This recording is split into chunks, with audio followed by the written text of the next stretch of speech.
Olá, meus caros, como vocês estão? Gênio Indomável, um chamado à maturidade. Vamos falar desse filme tão famosíssimo. Muitos de vocês devem ter visto. Comentem aqui qual é a relação de vocês com esse filme, qual é a história de vocês com esse filme. Os que não viram, fica aí a curiosidade, caso vocês fiquem curiosos de ver após o vídeo, né? Procurem e vejam. Se não, não vejam, né? Mas peguem aqui a reflexão que eu farei. O filme narra a história de um jovem que trabalha ali como zelador de acho que é uma universidade. Trabalha na área da limpeza ali da universidade. E ele é muito inteligente no tocante aos cálculos, à lógica, né? Então, né, inteligente na verdade não é o termo correto aqui, mas ele tem uma facilidade, tem uma tendência a esse aspecto, né, da vida intelectual, a esse aspecto da lógica, esse aspecto do raciocínio lógico, e consegue resolver cálculos com uma certa facilidade. Ele vai e resolve um cálculo ali dificílimo que os professores, né, lançaram como um desafio para os alunos resolverem. Só que esse cara não está muito interessado em seguir uma vida acadêmica e em trabalhar com uma coisa relacionada a isso. Ele está mais preocupado em se divertir, em beber, em ficar ali com as garotas, sobretudo, né? Ele se apaixona ali por uma garota e está interessado em ter algo com ela e beber e viver a vida dele de uma maneira mais imatura, de uma maneira mais livre, e trabalha ali, né, com uma coisa mais simples, trabalha como, enfim, ele trabalha numa construtora, se eu não me engano. E ele pensa que todas as profissões são igualmente honradas, que não seria mais honrado trabalhar, né, para o governo como um professor universitário ou coisa do tipo, do que o trabalho dele. E essa reflexão está logo no início do filme, quando... No início não, né? Mas né, logo ali nos primórdios, quando vão atrás dele de tentar descobrir quem foi que resolveu aqueles cálculos, e ali o cara se mostra meio indiferente perante o professor universitário que está ali, e aí o sujeito fala: "Isso aqui é o professor fulano". Aí o sujeito que trabalha lá fala: "Ah, mas esse aqui é o professor Cicrano", falando com o outro funcionário ali do prédio. E isso mostra que tipo, o cara tá pouco se lixando pra profissão ali do outro, né? Para a categoria, para o patamar da profissão do outro, para o prestígio social da profissão do outro. Não por um desprezo ao outro, mas porque o colega dele colocou aquilo como um indicador de superioridade, né? E como se aquilo exigisse um respeito, né? E aí ele disse: "Ah, tá, que esse cara também tem uma profissão honrada". Não, ele não era, até onde eu sabia, não era professor de fato, mas ele quis dizer que aquele cara também é honrado, aquele cara também merece respeito, né? E nem por isso o outro chegou chamando ele de senhor ou coisa do tipo. E aqui nós temos uma reflexão muito curiosa. Isso se mantém ali no decorrer do filme. Isso vai ser verbalizado em muitos momentos. Esse vai ser um dos conflitos dele. E vai ter aquele momento emblemático em que o amigo do protagonista vai dizer: "Não, cara, você não pode continuar aqui. Essas pessoas aqui, se tivessem o talento que você tem, não estariam aqui. Elas gostariam que você saísse daqui. E o meu maior sonho é chegar na sua casa e ver que você não tá".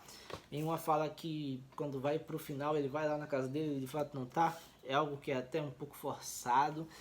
O filme tem dessas. O filme, eu não diria que é assim uma perfeição cinematográfica, tem alguns elementos ali meio forçados, mas isso não tira a qualidade como um todo. O filme é bom, o filme é muito bom, tem muitos pontos positivos que nós vamos comentar aqui. E aí fica essa dúvida, será que existem de fato profissões superiores, profissões inferiores? Será que existem profissões mais honradas, profissões menos honradas? Você pode comentar aí o que você pensa, o que você acha a respeito disso. Não vou entrar muito no mérito dessa questão, que seria algo muito complexo. Eu não tenho competência para discorrer a respeito disso de uma maneira profunda, mas podemos primeiramente ver como o filme abre essa reflexão e segundamente ver que de fato existem o filme inclusive não é bitolado nesse sentido, não é ideológico, porque nós vemos que, como eu disse, o colega dele pede para ele aceitar algum daqueles empregos que estão sendo oferecidos naquela área dos cálculos. E ele aceita no final das contas, e isso na narrativa se encontra no momento ali de ascensão do personagem. Então é colocado como uma coisa boa. É algo que o psicólogo, que se torna amigo do protagonista, vai indicar para ele fazer, etc. Então o filme abre para essas duas possibilidades, né? De um lado, o filme fala com aquele cara que se acha superior por ter determinado emprego, que coloca o sentido da vida dele ali naquele emprego, naquele título, né? Então as pessoas vão chamá-lo de doutor, as pessoas vão chamá-lo de professor, e isso o satisfaz até o segundo seguinte, né? Ele volta a se sentir vazio e um lixo, né? Uma pessoa vazia, dependendo da situação de vida, ou volta a não sentir nada, volta a ser esse homem moderno superficial. E nós vemos, claro, isso com frequência, né? E há de se lembrar, sim, da dignidade das demais profissões e da honra que há nas demais profissões. Vamos lembrar que o maior santo da história e um dos maiores santos, o terceiro maior santo da história, eram carpinteiros. Então Jesus Cristo era carpinteiro e São José era carpinteiro, né? Essa era a profissão de São José, essa era a profissão de Jesus, eram carpinteiros. Então você vai dizer que um carpinteiro é menos honrado que um doutor, que um médico, que um advogado, que um professor, enquanto São José era carpinteiro. É meio difícil, né? Não sei, né? Não, mas é meio difícil dizer isso. E é uma profissão de fato que gera um valor muito grande. Então qual é a importância da profissão? O valor que ela gera. O médico está salvando vidas, o professor está participando pedagogicamente da formação de vidas, formação humana. Mas eu estou usando aqui uma mesa que foi feita por algum carpinteiro. Tem ali uma prateleira que foi feita por algum marceneiro. Tem ali uns quadros que foram feitos por algum marceneiro. Então, tudo que é utilizado numa escola, num hospital, foi construído por outras pessoas. Então, estão todos gerando valor, cada um no seu chamado. E aqui é o ponto. Então, veja, não tem sentido eu agora largar tudo e virar apenas um marceneiro, apenas um carpinteiro, né? Porque eu tenho outro chamado, né? Porque eu tenho uma outra área de atuação, tem um outro local onde eu sou mais útil, onde eu tenho, veja, ninguém vai fazer o que eu faço como eu faço, né? Se eu fosse um marceneiro, provavelmente eu seria só mais um marceneiro. Mas como professor, como estudante de determinadas áreas, como cinema, por exemplo, eu consigo fazer algo que não tem outra pessoa fazendo. Tem outras pessoas fazendo de outras maneiras, mas eu estou fazendo de uma maneira específica, né? Então, esse é o chamado do nosso protagonista. É algo que só ele pode fazer. Ele tem um dom, ele tem um talento. Esse talento, essa responsabilidade, ou melhor, esse talento gera uma responsabilidade. Esse dom gera uma responsabilidade, indica um chamado. Claro que em uma determinada situação de vida ele poderia sim rejeitar esse chamado por olhar para um outro chamado, para algo maior, para uma outra imposição, mas não, na verdade ele está olhando apenas para os próprios desejos. Ele está olhando apenas para a própria subjetividade, para a própria preguiça, né? Nós vemos que, de fato, ele se deixa levar pela preguiça, ele quer uma vida leve, quer uma vida fácil, né? E é isso que acaba tirando ele, né, do rumo desse chamado. Mas nós vemos que essa fraqueza dele não é apenas uma falta de virtude, assim sem explicativa, apenas uma preguiça pela preguiça. Nós vemos que existe ali uma situação devida, uma circunstância devida, uma série de circunstâncias biográficas que o levaram a uma certa rebeldia. Eu não sei se vai dar para ouvir aí o som da chuva que começa a cair aqui, uma chuva maravilhosa. Ele então é um órfão, não gosta de falar do passado, não gosta de falar de como apagavam bitucas de cigarro nele, das cicatrizes que ele tem e de todo o abuso que ele sofreu. Mas o fato é que todo esse passado ainda o marca, interiormente e exteriormente. O fato é que todo esse passado ainda o persegue, todo esse trauma ainda o persegue, e sendo o ser humano, a pessoa humana, essa pessoa constituída de passado, presente e futuro, essa pessoa que por um lado tem suas ações presentes marcadas pelas lembranças do passado, pela consequência imagética, psicológica que o passado deixou, assim como uma pessoa que sempre se projeta para o futuro,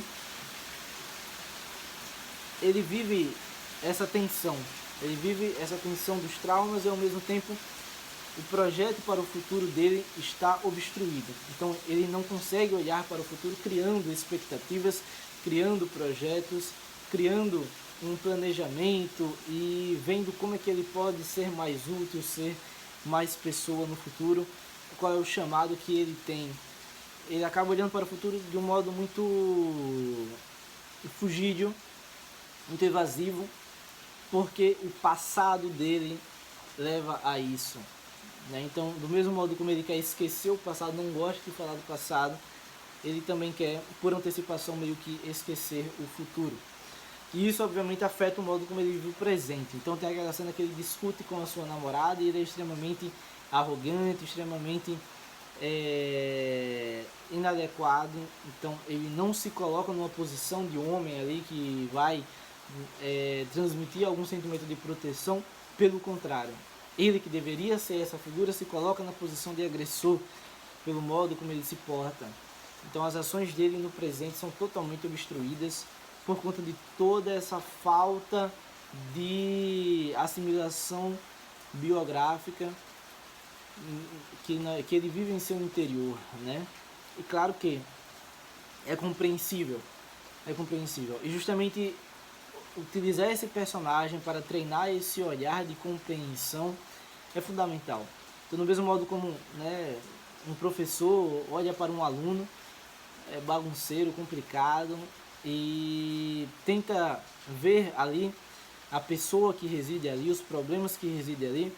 O psicólogo vai fazer isso também nesse filme.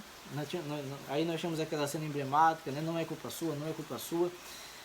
Ele sabe que não é culpa dele, mas aquele sentimento de culpa está ali. Não deveria estar. Está ainda por fraqueza, ainda por imaturidade, ainda por ele não se posicionar de fato perante o chamado que ele tem na vida dele, mas está ali. E às vezes o que uma pessoa precisa é justamente de um outro que vá lá e tire aquilo dele. Por mais cafona que pareça, por mais simples que pareça, por mais tolo que pareça, isso pode ter a sua razão de ser, isso pode ter o seu lugar, porque estamos falando de pessoas, né? E a pessoa tem as suas ambiguidades, tem os seus traumas. E quando aquilo sai dele, ele consegue tomar um passo a mais. Quando aquele passado sai dele, ele consegue tomar um passo a mais para o futuro. Então, do mesmo modo como o psicólogo teve aquele olhar, nós devemos aproveitar esse personagem para treinar também esse olhar para o outro. Um olhar compassivo, um olhar que vê uma pessoa como um passado, que não vê apenas um objeto que nós podemos julgar ao nosso bel prazer.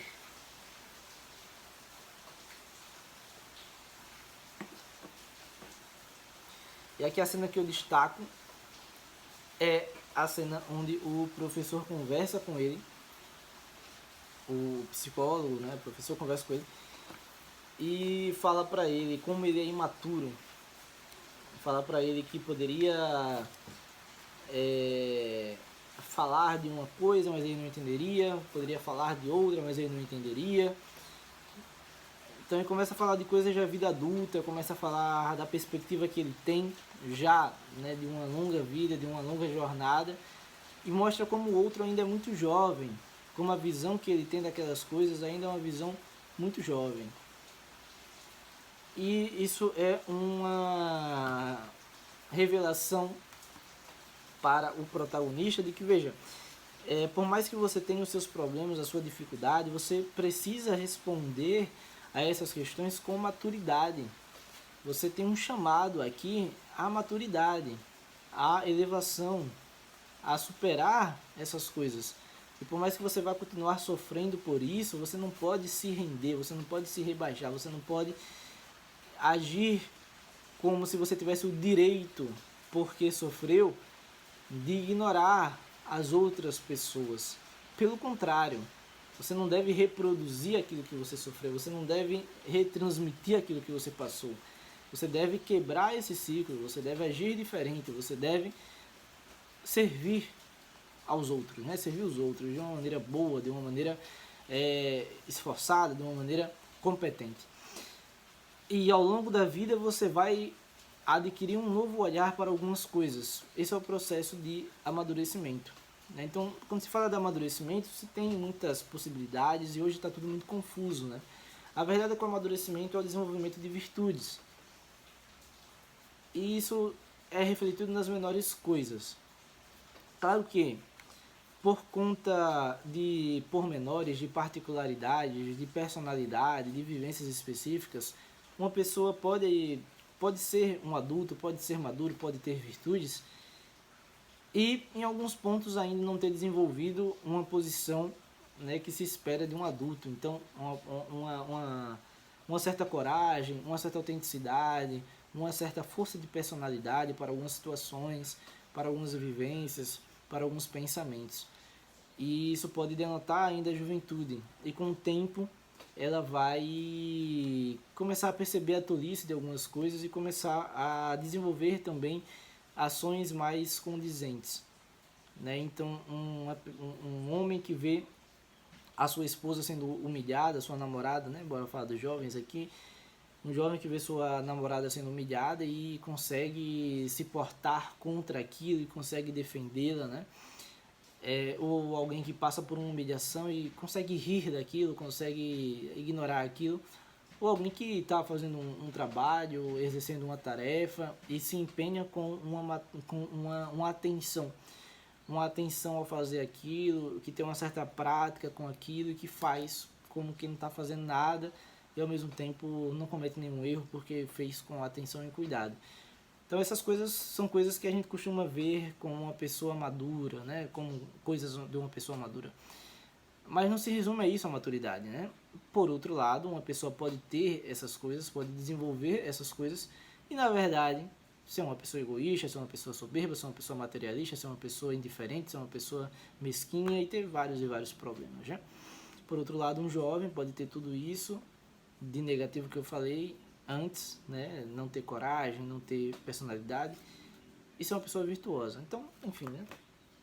Há uma certa ambiguidade aí e não podemos olhar para a maturidade com esse olhar materialista, com esse olhar social, burguês, né? Como se uma boa pessoa fosse um bom cidadão que consegue apenas cuidar da sua família, se portar socialmente, ser um bom profissional e pronto. É isso. Não é isso. Não é só isso. Não é só isso.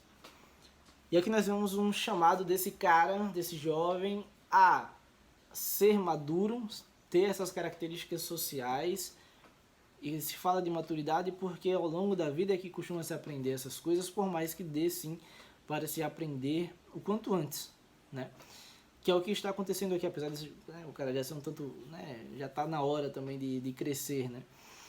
Mas ele está aprendendo com outra pessoa, não precisa viver muitas coisas quando você tem alguém ali dizendo para você as coisas, que é o caso aqui do nosso personagem. Tem um cara já mais velho ali dizendo para ele as coisas, né? Dando para ele o caminho ali, dizendo para ele coisas que ele aprendeu na própria vivência da vida.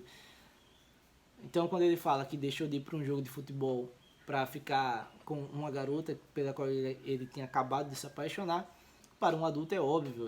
É óbvio que a hierarquia das coisas aqui está correta. Né? Mas para o jovem, você devia ter ido para um jogo de futebol. Né? Mas o cara tá falando ali o que é o casamento, o que é você entender, ignorar e até rir das idiosincrasias da sua esposa. Enfim, o que é amar de fato uma pessoa, né? O que é estar de fato disposto a se entregar, a viver por aquela pessoa. E nem isso o protagonista quer, né? nem se entregar ali pela menininha, ele quer. Então, enfim. E aí, o cara tá, ó, você tem que responder, você tem que reagir a isso. Né? Você tem que responder, tem que reagir a isso. E aqui nós vamos falar da câmera, como é que tá ali a câmera nesse plano sequência. Plano sequência, o que é um plano? Um plano é o que acontece no filme entre dois cortes. Então, é aquilo que vai se tornar uma tomada após o processo de edição. Então, o plano, veja, quando você vai filmar, né, quando o diretor está filmando o filme junto com o diretor de câmera e tal, ele grava as tomadas, que é o momento em que é o tempo entre o ligar e o desligar da câmera. Ligou a câmera, gravou uma tomada, desligou a câmera, tomada 1. Só que essa tomada não vai toda para o filme, né? Já houve ali um processo de decupagem, o diretor já pensou qual vai ser a duração dos planos, como vai ser filmado o plano. A tomada já foi feita pensando naqueles futuros planos, né? já foi feito em cima daquela decupagem, geralmente é assim. E após a filmagem total do filme, ele será editado, será cortado, e aí nós teremos, né? Ele será montado, e após o processo de montagem, aí sim nós teremos um plano, nós teremos um conjunto de planos que fará uma cena e um conjunto de cenas que fará um longa-metragem ou um curta-metragem. E o plano tem uma duração específica, pensada para dar ritmo ao filme, e também tem características específicas. Então, se vai ser um plano aberto, se vai ser um plano fechado, etc. Aqui nós temos um diálogo, então nós vamos ter planos fechados, os rostos dos personagens estarão bastante evidentes no quadro, e teremos um plano um pouco mais longo que os demais do filme. Um plano sequência, todo plano é um plano sequência, mas usamos o termo plano sequência muitas vezes para nos referirmos a planos maiores. Então, quando você tem um tempo longo, sem cortes. E aqui nós temos um tempo um pouco mais longo que os demais do filme. E isso faz, inclusive, com que não haja um corte em um momento quando passa de um rosto para o outro. Então, quando nós temos esse corte, aqui tem um cara olhando para cá, o outro olhando para cá, geralmente respeitando essa regra, né, para que haja um encontro dos olhares, é o plano contra plano. Então, você tem um plano, acabei de explicar o que é plano, e aí o contraplano, porque é outra pessoa agora conversando com aquela. E aqui nós não temos um corte. Tá lá mostrando o psicólogo falando e a câmera se movimenta. A câmera se movimenta para o protagonista que está conversando com o psicólogo. Isso dá uma certa lentidão para a cena. Depois vai ter sim um corte, mas nós temos um breve plano sequência e um movimento de câmera que vai para o outro personagem.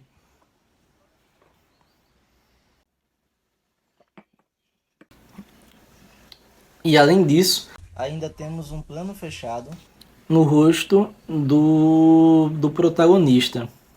Nós temos um momento em que ele está ouvindo o que o psicólogo fala, mas a câmera não mostra o psicólogo, a câmera mostra o rosto do protagonista.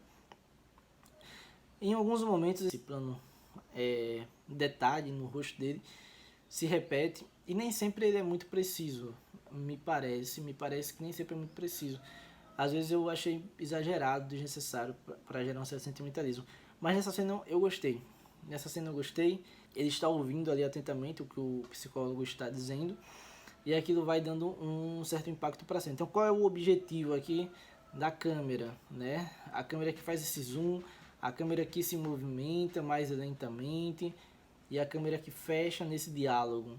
O objetivo é justamente mostrar a importância dessa cena para o todo do filme. É justamente dar sentimento, dar uma carga para essa cena na qual o personagem está descrevendo justamente uma temática fundamental aqui, que é essa temática do chamado à maturidade. Então, poderia ser feito isso aqui de uma maneira mais rápida, poderíamos ter cortes mais rápidos, poderíamos ter um plano aberto apenas com os dois personagens conversando, poderia ter uma música sentimentaloide, mas é silenciosa essa cena. Aposto que não sabe o cheiro que tem a Capela Sistina.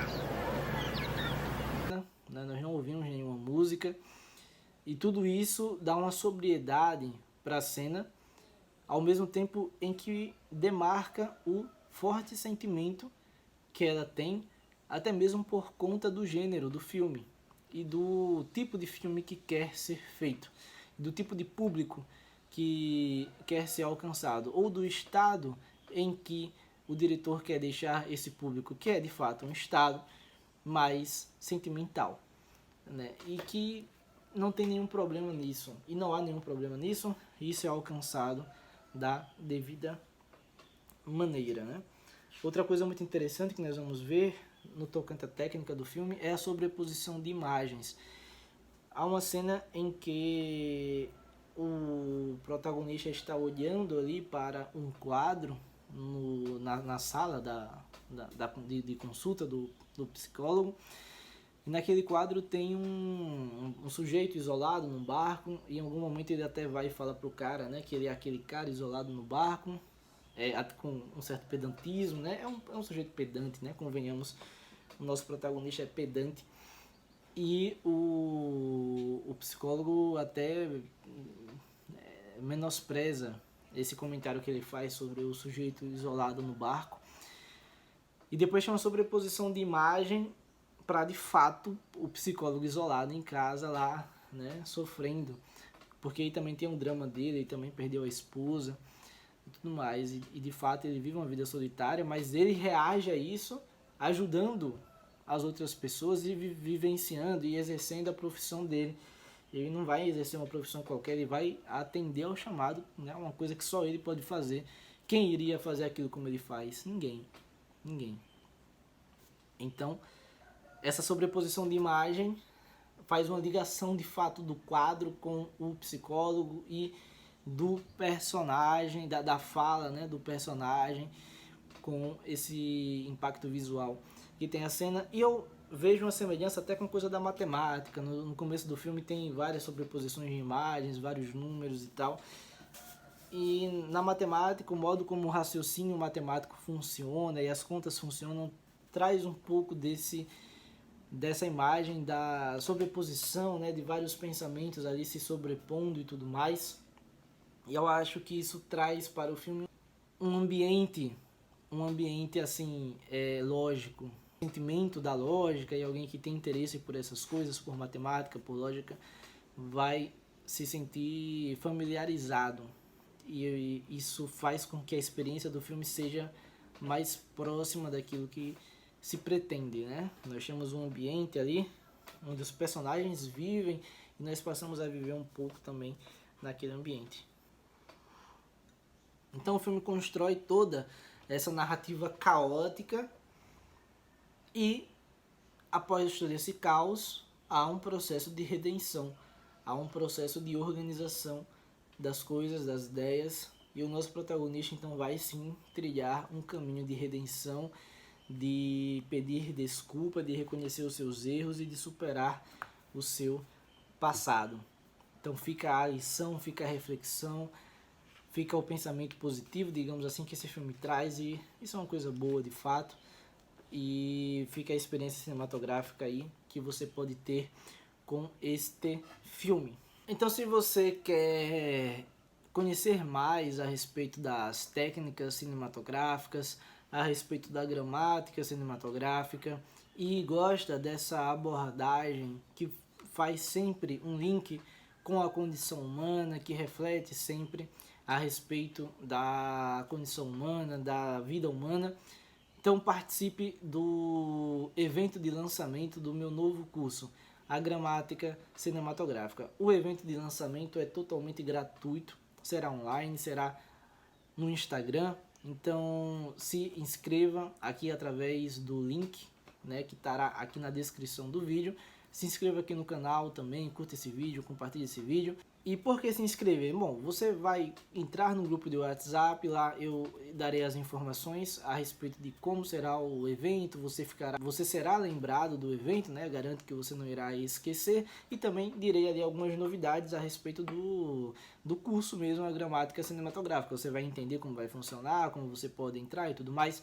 Então é importante que você esteja no grupo de WhatsApp, e você também vai receber e-mails, né, a respeito do lançamento, e-mails a respeito do curso, e não só isso, e-mails em geral. Você entra na lista de e-mails do Anima Cinema, né? Quem acompanha lá vê que vai não vai, eu estou mandando e-mails com análises de filmes, com comentários específicos sobre filmes, com as minhas experiências, né, o diário cinematográfico, o diário cinemático, que eu faço ali. Eu já vi mais de 100 filmes esse ano de 2024, estamos aqui em abril, e eu irei inclusive mandar um e-mail lá falando, né, pretendo gravar um vídeo aqui para o YouTube também. Compartilhem aí esse vídeo para eu saber que vocês querem que eu grave novos vídeos. Eu vou fazer um sobre o que eu aprendi com os mais de 100 filmes que eu já vi esse ano. Esse foi um deles, Gênio Indomável. Então, lá no evento de lançamento do curso, na gramática cinematográfica, eu vou sempre citar filmes e citar exemplos de filmes, então não vou falar de uma maneira distante a respeito da técnica, né, de uma maneira chata, né? Plano aberto, né? Vou citar exemplos, vou citar os filmes, vou mostrar na prática, né? Como é que você pode usar aquilo, que diferença faz, qual é a porra da diferença de usar uma coisa, de usar outra, Eu vou falar, porque se você usar um plano sequência, ele pode gerar diversos sentimentos, como por exemplo, blá blá blá. Não, Bora pegar um filme, bora ver nesse filme como é que aquilo foi usado, qual foi o objetivo ali, e aí vocês não são jumentos, vocês automaticamente vão entender, né, as possibilidades desse determinado recurso no cinema. Então, ó, vai ser diferente de toda a porcaria que vocês já viram a respeito, e as coisas boas que vocês viram a respeito também vai ser diferente também. Eu acredito que vai ser algo único. Aguardo vocês no evento de lançamento. Se inscreva aqui, deixe de preguiça, se inscreva, faça parte. É isso aí, até o próximo vídeo. Abraço.